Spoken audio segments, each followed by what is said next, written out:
Everybody, we are back. It is Taped on Live's favorite is podcast, favorite is channel, favorite is everything. We are back. You guys already know what to do. Hit the subscribe button. Subscribe. Hit the like button if you like it. Hit the dislike button if you don't like it. Leave a comment if you like it. Leave a comment if you don't like it. Also follow us on Twitter at the Mark John NFL for me, at mholder95 for Matt, and of course, pandasubs.com. Discount code TDL for 35% off. All right, we got our, I feel like it's an annual show because the Raiders and Steelers are playing every year at this point. So we got my man Derrick Bell here, man. He's at Steelers DB. You see it, but don't forget the underscore at Steelers _ DB. Don't forget to follow him. Just great draft stuff too. So if you're into the draft, you can follow him. I know you could be annoyed with some Steelers stuff during the season, but that's fine. When you get to January and February, he's an awesome follow. So just remember that, guys. But we're going to be talking some Steelers football today, getting ready for the game on Sunday. So, Derrick, how you feeling, man? How you feeling this year? Feeling pretty good, man. This is always it's always my favorite podcast to go on of all the ones that I get asked to do, just because I've been a long time subscriber to the channel, and like I say this every time I'm on, but I hope that Raiders Nation, I hope that they really understand and like appreciate how unique, how much detail that you guys go into over there, because there's not a lot of people. And I say this as like someone who does like very similar type of content. There's just not a lot of people that can do this at a high level, like you, BD, Matt. So I hope they're appreciative of that. I know how special like this type of access is, but I'm excited. It does seem like it's a yearly occurrence these days with the Steelers and Raiders playing every year. So it's been kind of cool to see how these teams have, go back to the film and see how things have evolved over the last, year or two. Yeah. So it's gonna be an interesting matchup, man. I mean, one team is coming off losing 2 in a row. One team just gets blown out and then wins, and gets blown out and then wins, and then so we're technically you feel like they're due, but we'll see how it goes this week with the new quarterback starting. So let's start there. The Raiders have a new quarterback starting. They're not going against Gardner Minshew. The defense is kind of like leading the way for the Steelers so far this year, especially with the pass rush and the defensive line, even though I think Hurstbig is out. He's out too as well. Yep. Highsmith's out. You got Nick is out as well, so there's gonna be a lot of TJ Watt. Talk about the defensive line and who's going to be that guy that kind of comes in for those two that are missing this week. Yeah, I mean, they're going to turn to Jeremiah Moon, who's probably going to be their starter. So they're actually down to Moon will be their 5th edge rusher because their 4th edge rusher was DeMarvin Leal, who's kind of a tweener type, but he just got put on season-ending IR today. They elevated 2 guys from the practice squad as well. But it's going to be Moon. It's probably going to be a lot of, I don't want to say like wasted snaps, but I just don't know how much they're going to get from those guys. Moon was the guy that they acquired kind of off waivers and signed him to, I think, a futures deal from Baltimore like a year or two ago. Doesn't have a ton of NFL experience. He looked okay in the preseason, though. Seems like a pretty solid athlete, the type of guy that they typically look for in their 3-4 outside linebackers. But I mean, the big thing is just going to be like, it's going to be TJ. TJ's, still doing the same stuff, hasn't lost a step. NFL teams I think have found some creative ways to, I don't want to say like neutralize, but minimize some of his impact with the amount of like chip blocks that he's seeing. Pro Football Focus is doing that thing now where they're tracking the chip rate. Mm-hmm. He's been chipped on like 36% of his pass rushes this year, which is like 13% more than I think the next highest edge rusher. So it's just teams are really going after him because Highsmith probably won't be back until next week. And then I'm not really sure when Herbig's supposed to be back. He's got a hamstring, so probably 3 or 4 weeks. But I would say that Colton Miller has a decidingly advantage on the left side against whoever they're going to put out there. The right side of the offensive line, I think, is going to be a little bit different story. Yeah, that's what I'm worried about, man. Because you have, DJ Glaze is a rookie, but I don't know if he's going to play. Thayer Mumford, he can block somebody that has no speed, which that's the thing. Like, TJ Watt's probably watching the film. Like, I could just go right around this guy if I have to play against him. Yeah. So when you talk about teams stopping TJ Watt, the chip blocking is one thing. I saw the Cowboys. Cowboys they try to throw every single chip block they could, but there's going to be times where it's 1-on-1 and it's hard. Is there other ways that teams are trying to besides chip block? Is there like, are they trying, like, let's say Sometimes having that guard watch him, and if he comes inside, someone's going to try to help him inside. Is there other ways that teams are trying to stop TJ Watt? I mean, I think normally, like if you get like a 4-man rush, which that's part of the issue right now, is the Steelers are bottom 5 in blitz rate. Like they've been extremely static on defense. They're running cover 3 on like 54% of their snaps. So Yes. spot drop cover 3, and then we're going to rush 4. Well, teams have kind of figured that out over the course of the season. That's like, okay, well, like if you're going to do that, we'll just basically waste one of our tight ends as ineligible. We'll have him chip block TJ, make him rush twice, and then leak him out into the flat as kind of like an outlet. So that's been an effective way. Of course, like anytime like teams, it just kind of depends on the defensive contour of the front. But I mean, they can definitely, have the ability to have slide to him. Mm-hmm. A little bit more difficult, I feel like, to just do that off rip when Highsmith is out there, when Cam Heyward's out there. But, that's the other kind of matchup that I would probably circle is, Jackson Powers-Johnson, who was a guy that I really liked coming out of the draft. He was a top, I think, 20-25 player for me, but he left guard. And I know like it's only going to be his like second start or something like that. He's injured too. He's coming off an injury too. Yeah. So, I mean, that's obvious. Cam is still playing at an incredible level. He's had almost a resurgence with how dominant he's been this year. But as far as TJ, I mean, in those one-on-ones, like TJ is a very unique player because he likes what he likes, and he has a very straightforward approach. He's a high rush kind of guy. He rushes on the high side. He doesn't use a lot of moves. He has a cross chop, barely uses it. Doesn't go inside a ton. They don't move him around. He doesn't stunt enough.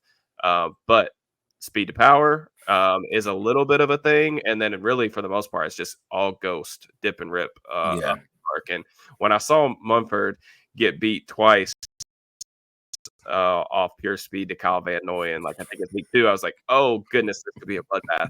But give them plenty of help, I'm sure. Yeah, they're going to be. I think they're in a lot of 12 personnel now, so I think we're going to see a lot of that. You can see a lot of Harrison Bryant helping out on there because that's what you have Brock Bowers for, so he can kind of do everything else.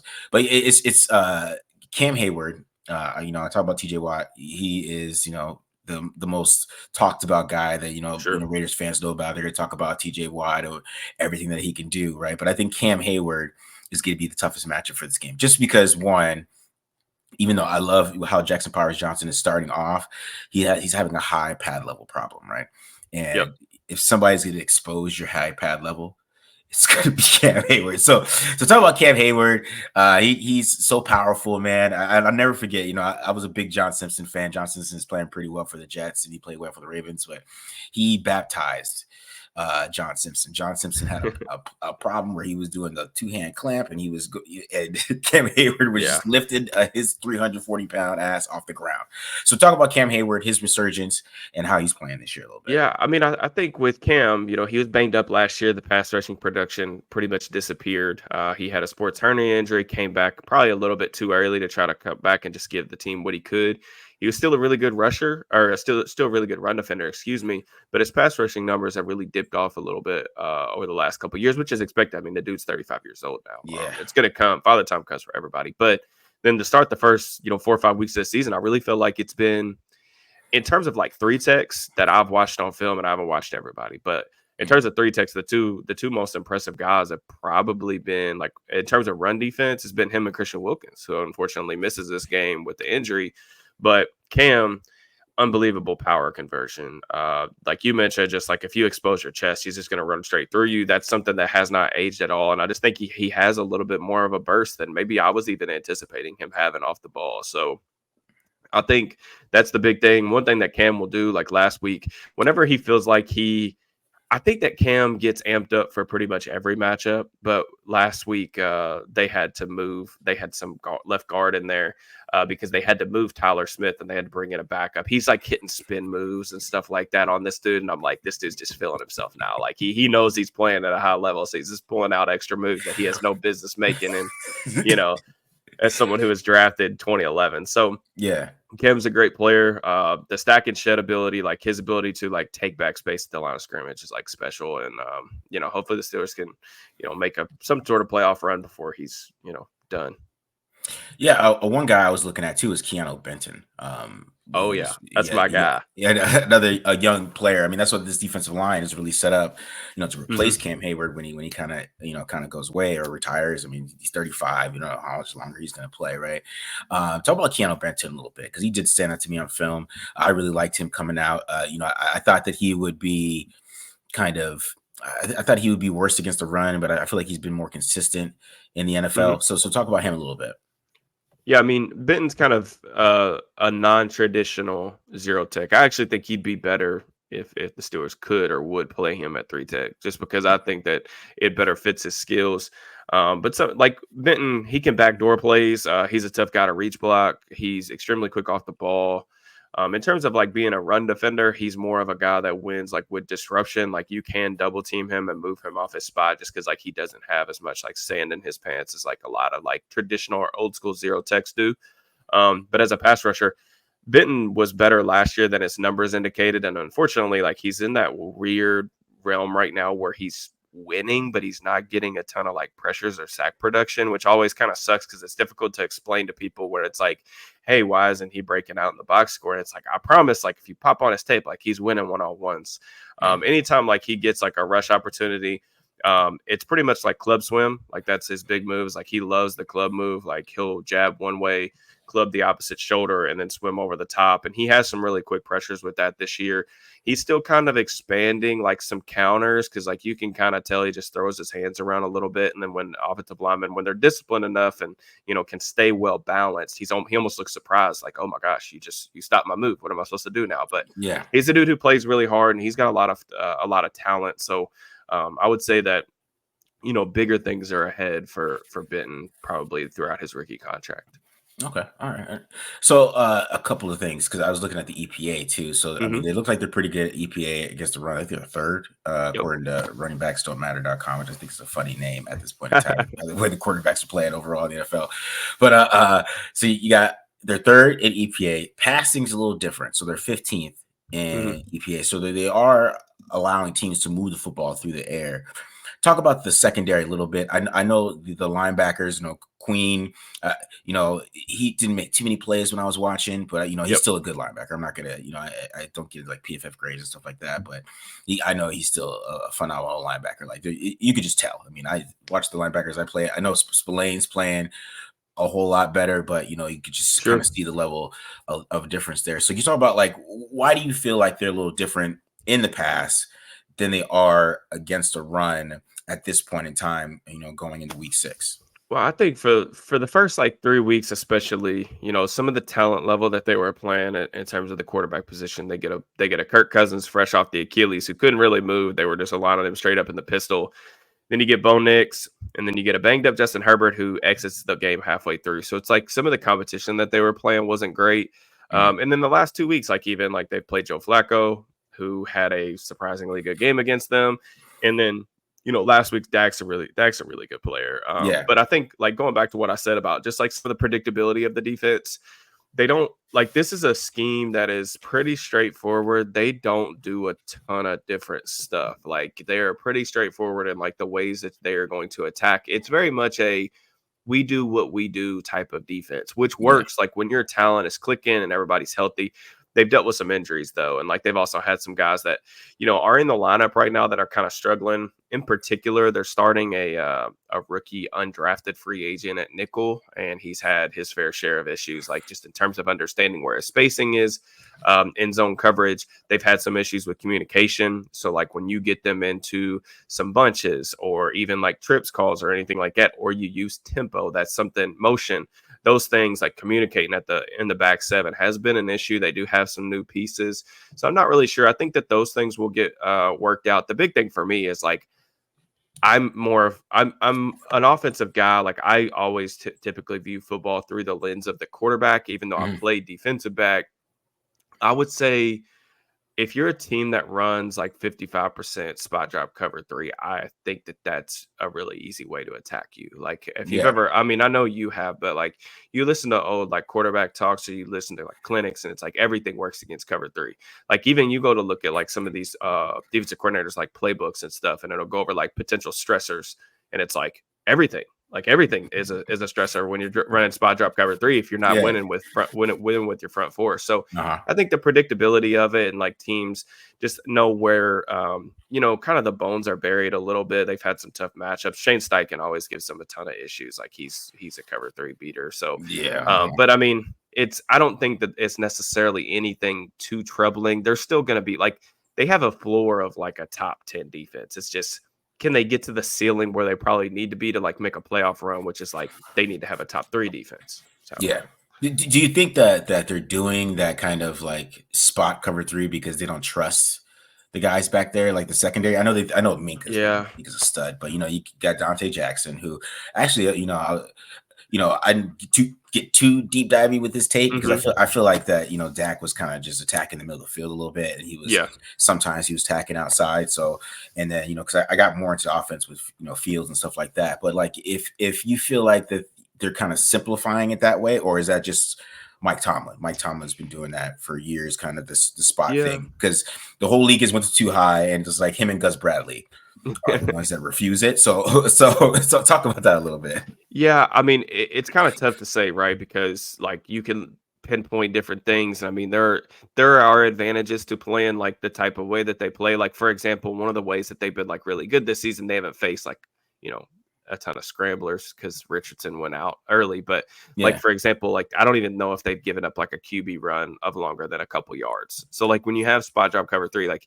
it can be good if your guys especially like understand spacing and landmarks. But like that's what I was talking about. Like there's been sometimes this season where it's like they're giving up easy chunk plays because guys are a little bit too preoccupied with the flat when they're supposed to be in the curl. And it's like on 3rd and 15, you should be letting the team throw the flat. Like who cares? You come up and rally. That's the point of playing spot drop cover 3. But like just a better understanding of that. And I do think like will teams pick on Beanie Bishop, their nickel corner, if they're in man? Absolutely, they will. But like I feel like you just have to be a little bit less predictable in the ways, especially like once you get it.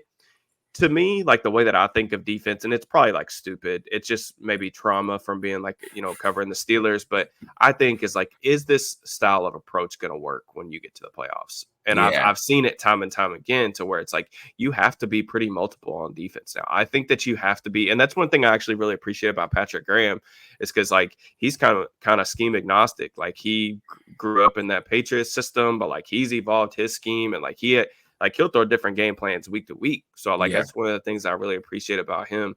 But to me, they're just a little bit too predictable on the back end. You know where their rushers are going to be rushing. You know exactly where different guys are going to be. And I think that some of the old vet quarterbacks have been able to, pick at that a little bit. Yeah. So now since they're playing a lot of spot cover 3, the seams are wide open. There's Brock Bowers coming, right? Brock Bowers is probably going to be the guy going forward for this Raiders offense with Devontae Adams and all that drama that's going on with that. We saw him have 12 targets last week, right? And so because the Broncos, they didn't have an answer for him, really. I mean, of course, Gardner Minshew didn't play really well, but they didn't even have an answer for him. So, like, how do you think the Steelers are going to try to contain him? Because if they can, I mean, that's going to where, and, I was talking about this on my show yesterday. Aiden O'Connell's going to be force feeding him. That's what Aiden O'Connell does. He force feeds one guy. Yeah. And so I feel that coming. It's like, how do you feel that they're going to try to stop him and kind of keep him out of the game? Yeah, I mean, it's kind of tough because like Bowers was a guy that coming out. I think he was like my 10th rate prospect. He was someone that, I mean, everybody's known about him for a long time, but like it's rare for a tight end to come right into the league and look this good. Like, I mean, I would even probably venture to say dominant. I mean, he's leading the NFL in terms of tight ends and receiving yards right now. He's a special player. I think it's, in terms of like if they're going to play a bunch of cover 3, I think the big thing like I'm kind of curious on is if like Getsy maybe leans into like a little bit more play action with O'Connell.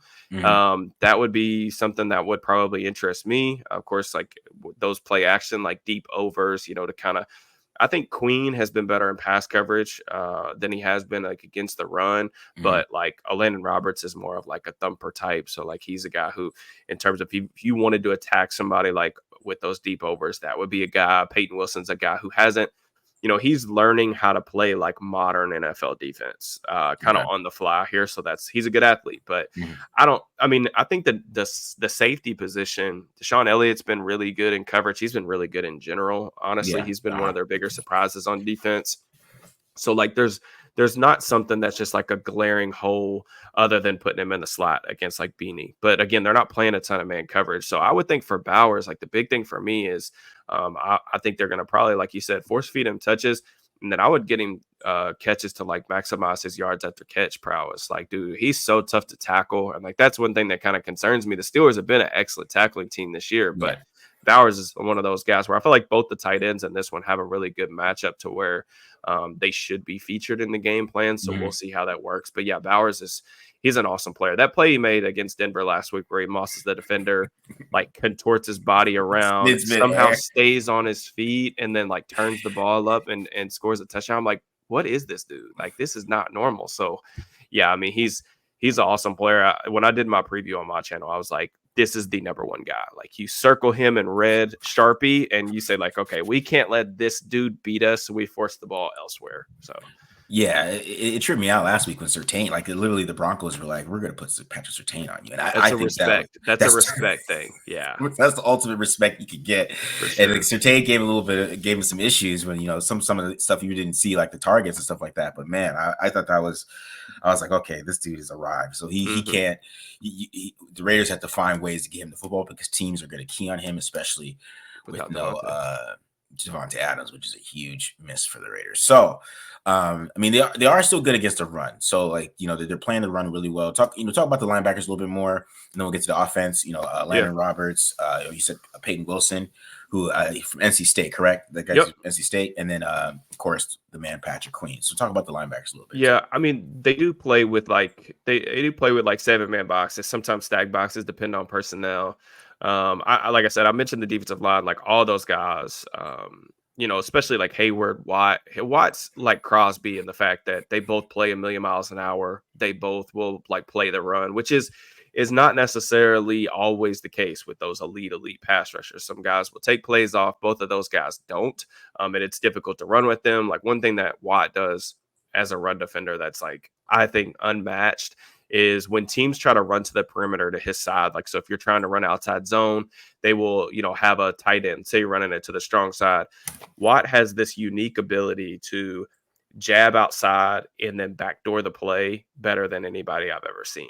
He probably, I would say, ends the season with like 4 to 6 TFLs just off doing that. Because it's like, if you're running outside zone, those tight ends, they're so fixated on trying to get to the play side shoulder. And like he almost uses that against them and his quickness to like kind of jump into the backfield. And then the linebackers, like Payne Wilson, I think like his head is kind of spinning right now just because of the defense he played with in college was tough. But like last week against the Cowboys, they played a little bit more too high because of Dak tried to keep things in front and mix up the coverage contour a little bit. But Wilson did a really good job, like just making sure he was keeping his shoulder square. He made some really nice plays with his range. That's one thing about the Steelers linebackers, like him and Queen, when they're on the field at the same time, like it's very, very difficult to get to the perimeter on them because like they're both extremely athletic. Now, neither one of those guys are take on blockers. So like you just have to understand like they are going to run around guys. They're going to try to slip blocks. They're not guys. Like if you get your hands, even like a guy like Queen, who I really like, but if you get your hands on PQ, like he's 8 yards in the backfield. Like he can't disengage the way that I think a lot of bigger, more well-built linebackers can. Now, Landon Roberts is a different story. Like he's first team all crash dummy. If you run any power concept in his direction, he is going to put the screws of his helmet right down the middle of your chest and take back his space, and then he's going to go tackle the ball carrier. So Landon is like one of my favorite guys to watch. I'm sure that y'all saw the Sunday night football game against the Cowboys where he like lines up 8 yards in the end zone, just jumps over the offensive line and like spears the running back, forces a fumble that almost like won them the game. So I know. But yeah, I mean, and Deshaun Elliott too, he's been fantastic against the run. He's been the box safety, and they've allowed me to kind of go back to playing in the post as a center fielder. So, but yeah, I mean, no offense to the Raiders fans, but like there's nothing about the Raiders or run game that gives me any type of optimism that they're going to be able to run the ball. Like I know you've talked about the zone and gap or power splits.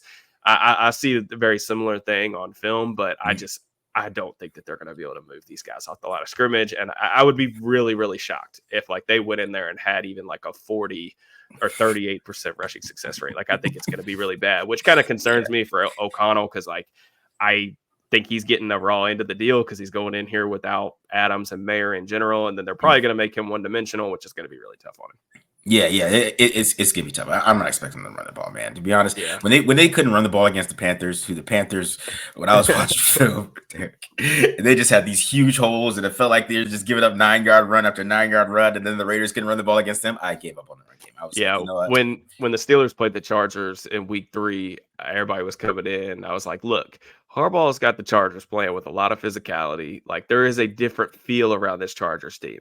However, I don't give a damn about anything that these stats say about their rushing offense because I've seen Carolina play defense. Like it is not an NFL team on either side of the ball. And they've been a little bit better with Dalton. I feel like he's giving them a little bit of a shot in the arm. But like, I don't think, I would agree with you. Like it's pretty dire for the Raiders. They got to get it back, in my opinion. And then they need like, I think a right tackle would probably be helpful. And then I think the rest of the offensive line, like I think Dylan Parham's a pretty good player.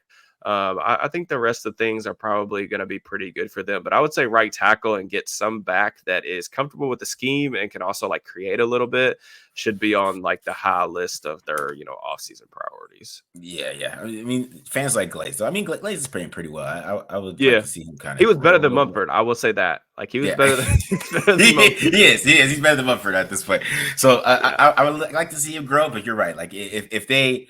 It's not going to stop them from signing somebody that's on the free agency or anything like that. Because I was looking at the free agency list, I saw some tackle. I was like, you know what, that wouldn't be bad. That wouldn't be a bad idea. All right, so let's get to the what everybody wants to talk about. It's the Justin Fields revenge game against Luke Getsy.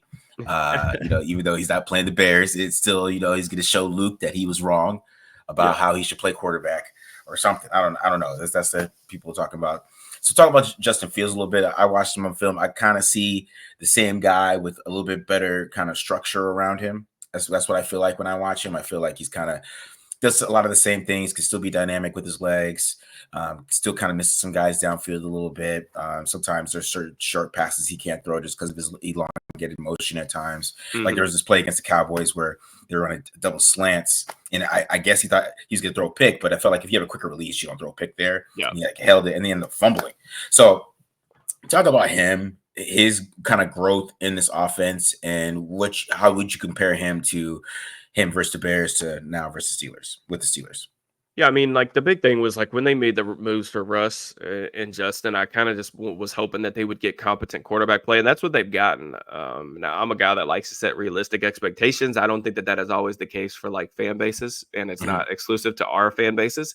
But I mean, you look at the numbers, like he's 15th in EPA per play, 15th in success rate. Like he's been fine. Like he's taking better care of the football. Like some of the improvements I think he's made.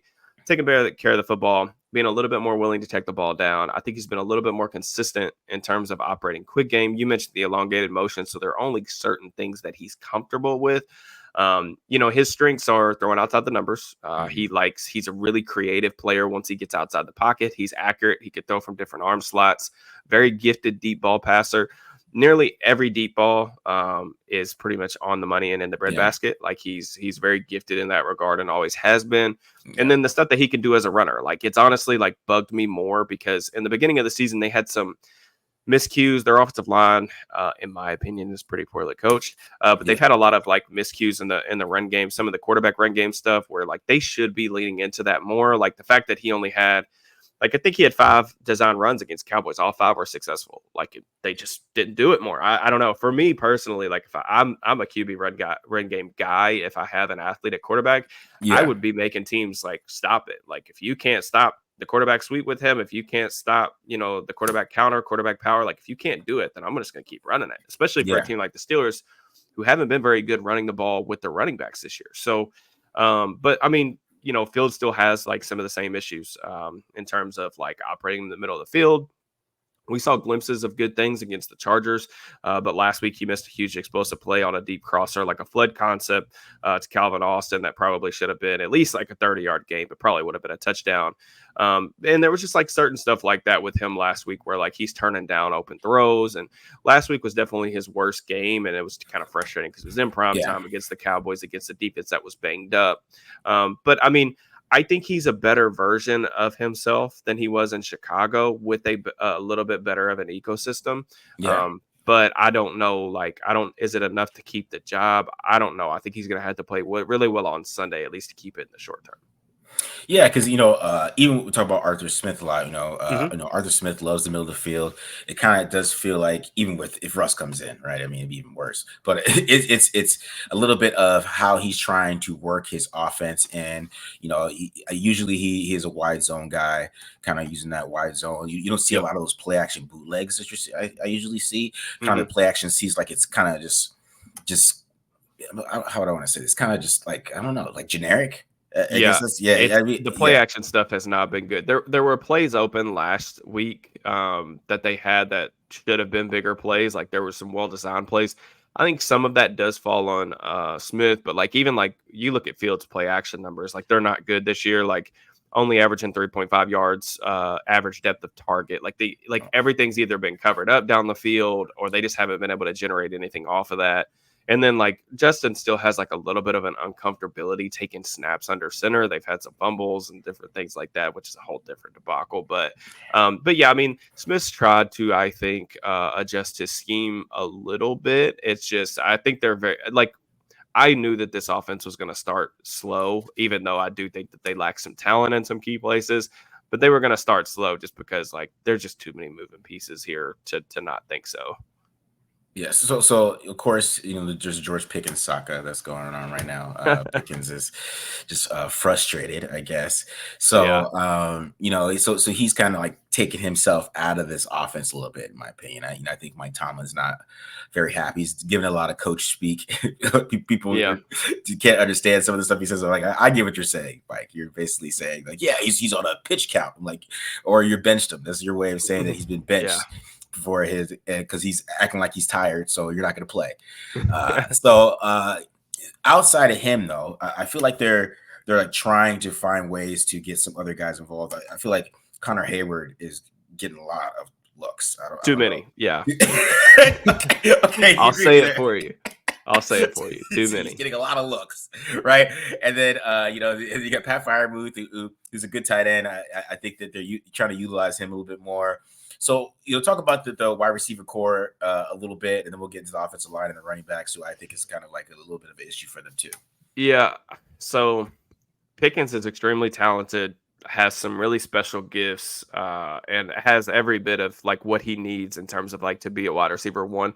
It's just a matter of like if he actually wants to play or not. Like I think it's pretty self-explanatory. You were talking about like the coach speak stuff. I think a big not to go off on a tangent, but I think a big prerequisite to doing like some of the stuff that you do and like this kind of space is you have to understand how to read between the lines and that sort of stuff. Understand what you're being told by a coach in an interview, if it's BS or not. Like you have to be able to read between the lines. And like that's the thing. Like he's like George kind of just picks and chooses when he wants to play. He just checks out. And that's not a one game thing, and that's not necessarily even this season thing. And they kind of need him to be great just because like he's their only real weapon on the perimeter. I'm sure that you've seen it, but like Raiders fans, like don't even worry at all about Van Jefferson out wide. Like defensive backs have been wearing him like a blanket all season long. Like he hasn't separated one time against man coverage this year. So if that's what Graham wants to do, like put your worst guy over there. It doesn't matter who it is. The other guys that they've got, like Calvin Austin, like he's been a little bit better this year, like learning how to like run real routes. He's fully healthy. He's really like a speed slot though. Like that's kind of what he does. He's just like a vertical and horizontal stretcher with a speed. He's 5'7", 170 pounds. So there's obviously limitations what you can do with that. Freiermuth's the guy that they need to get the ball to more. Like I don't know if you watched all of the Cowboys game, but like third downs, like they were running plays to get him open. Like they were running a lot of like wide choice. like on the backside Yeah. of formations, where he was clearly the number one reading the progression, because that's where Fields' eyes were going. They just weren't throwing in the freaking ball. Like, he won on a whip route, he won on a choice route. Like, he should have had a huge game last week.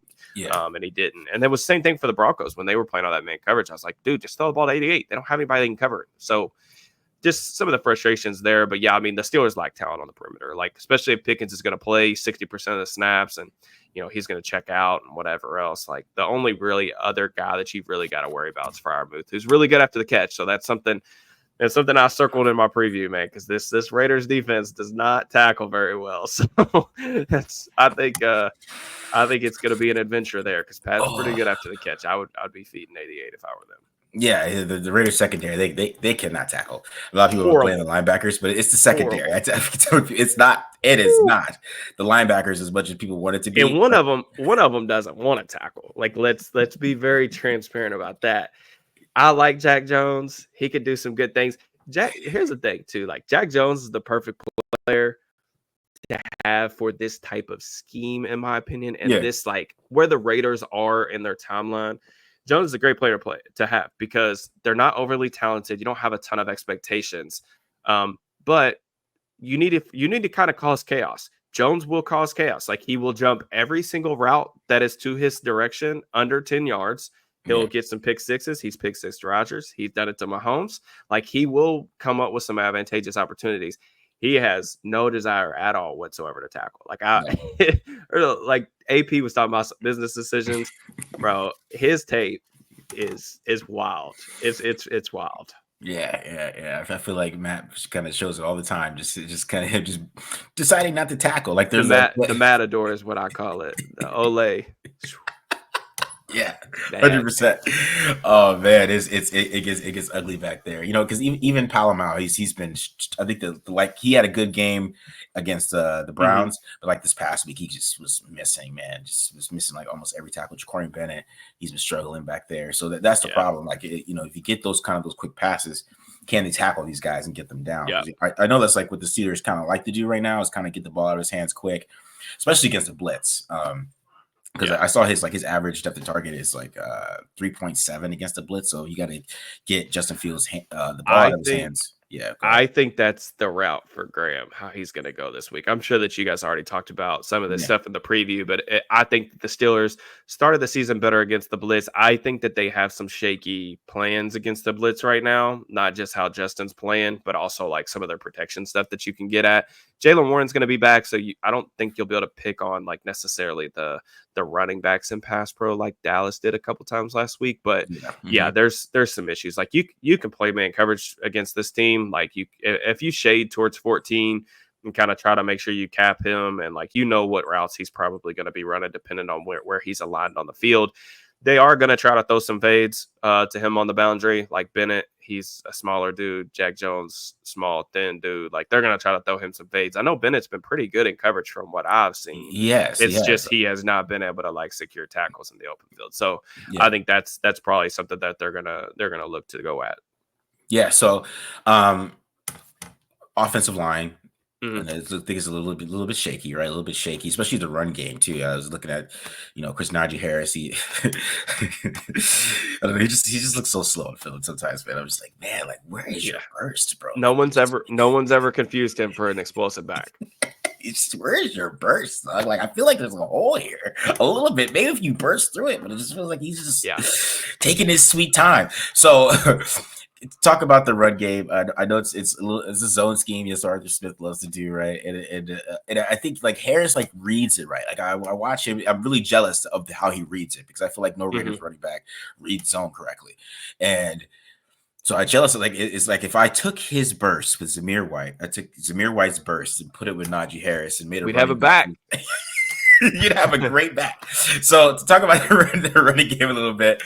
And what do you feel like is missing from it? Like, what do you feel like that can, besides the QB runs, which I agree with you. I don't know why they're not doing that more. So talk about that a little bit. Yeah, I mean, the QB runs are my biggest thing with Art. Like, I think he's done some of it, and like, to his credit, like, one of the things that I was like most concerned about was like last year they were 91% run zone run in Atlanta, and I was like, that just ain't working. Like, it's not working. You've got way too many good players on the offensive line, like way too many good pullers on the Steelers offensive line. Like, you have to pull some guys. He's done some gap stuff, some power stuff, a little bit more. He's tried to at least mix it in, so I give him credit for that. The things that you're going to see, like one of the things that he likes to do is like he'll run a lot of like mid zone to the weak side. So anytime like there's an open side of the formation, he loves to run mid zone. It is like, in my opinion, it's one of the most sound rushing concepts or rushing plays you can run. It's just the Steelers haven't done a very good job blocking it. It just is what it is. Their right tackle is objectively bad right now. Like, he's bad. He's not like, I think he came into the league like needing to be like a polished pass protector. Broderick's been even worse as a run blocker this season. Like, he's not even trying to block anybody. He's just trying to like push guys around. And it's created some issues for what they want to do. Like, Najee's gotten up, I don't know for how many carries this year, and looked right at 77. Like, dude, you just blew a block. Like, I would have had at least 10 yards, not 30, but 10, because like you did block nobody. So I do think their center though, Zach Frazier, is a baller. Like, legitimately appointment viewing television. If you want to watch, like, if you're an offensive line guy on the channel, like, and you want to watch like what a good young center looks like, 54, man, he's playing out of his freaking mind as a run blocker right now, which is really disappointing because it's like you've got a rookie center that's playing at a really high level and you still can't run the ball. I think James Daniels got hurt, so Mason McCormick's in at right guard. He's potentially maybe like a guy that they'd like to have, seize that role and play for them, with Daniels a free agent after this season. They did get Isaac Seumalo back. So, like, I think the interior of the offensive line, I think the interior is actually going to be good. I think it'll be good sooner rather than later. Dan Moore Jr. has played okay at left tackle. Like, I don't believe some of the pass protection stuff that he's getting credit for right now. I think that's more of an Arthur Smith thing. He does a good job protecting his tackles, and like, you don't get a lot of pure drop back stuff against the like true one-on-one, like 5-step drops out of the gun. Like, that's just not what they run. So, but like Broderick, a complete train wreck right now at right tackle. It's been honestly like disappointing because I'm like legitimately worried about what Crosby's going to do to him. Not in pass protection as much. Like, he will win almost every rep probably, but I'm more so worried about like the field day that Crosby's going to have against the run, just because Broderick, it's not even that he pushes guys around, doesn't block them. He don't know where he's supposed to go. Like, there's 3-4 times a game where he goes to the wrong guy, and it's very clear on film that he has no clue what he's doing. So, yeah, I mean, I don't know like what type of bets that DraftKings or anything like that has on Max Crosby's stats on Sunday, but I think him and TJ might have just some unbelievable stat lines in the box scores. they're gonna be going blow for blow over there, man. So Jaylen Warren's back though, right? Which I think is gonna make a big difference, right? Kind of talk about his impact of him coming back, because he can catch the ball in the backfield. He also has some big runs too, helping this offense, giving them more explosion in the run game. Talk about his impact of him coming back this week. Yeah, definitely the more explosiveness. Like, he, Najee's is a downhill runner, like when he's at his best. And like Warren kind of like, he doesn't necessarily run anything like a finesse guy. Like, he has this kind of bowling ball stature. He's their third down back. He's relatively solid in pass protection. He's willing to, throw his body around, which is really honorable. And then he has just a little bit more juice like in the run game. So I think he's going to help them in a number of different areas. Cordero Patterson's out, but he's been like kind of fun to watch run the ball too. Yeah, like, I think he's actually like a lot better than I probably gave him credit for before. Like, I went over and watched his tape after he signed with the Steelers in the offseason. But yeah, I mean, the offensive line is just like still gelling. I think that the run game will get there eventually. Like, I think they'll be like an average-ish team by the end of the season. I just don't know like how quickly it's going to come. It really sucks that their right tackle, Troy Fautanu, who they drafted in the first round, he's out for the season with an injury. I really think if he was in instead of Broderick, I think that they would be they'd be like, I would have a lot of optimism about this group moving forward. It's just, with Jaylen, it at least allows them to keep like Najee fresh. You mentioned the catching the stuff out of the backfield. Like, he's really good, like contact balance, staying on his feet, creating yards after contact, after the catch and stuff. So I'm definitely excited to get him back, because we really haven't seen him at all this season. He was on a pitch count in week 1. So yeah, hopefully he's back. So okay, all right, man. So thank you for coming on the show, man. I feel like we kind of covered everything about the Steelers versus Raiders here this week. Like I said, you guys make sure you guys follow him on Twitter. All right, because like I said, the draft's going to come. You're not going to regret it, especially since we need a quarterback. And he's going to deep dive into quarterbacks too. So it's I already got my Cam Ward breakdown up on the membership. Same. Fun player to watch, man. Yeah, he is. So we're gonna be getting into that, guys. So probably even have him back to talk draft. So make sure you guys follow him. Also, like I said, subscribe to the channel. Subscribe. We'll be back tomorrow with the instant reactions. Also, check out our breakdowns of the memberships. Like I said, BD's back, so shout out BD coming back and help. Yes, sir. So I had a fan say I didn't announce that. I'm announcing it now. So just in case you guys know now. If you watch this video, get to the end of this episode, BD is doing some stuff for the membership section. So check that out as well. And we're out here, guys. Like I said, hit the subscribe button, subscribe. We're out.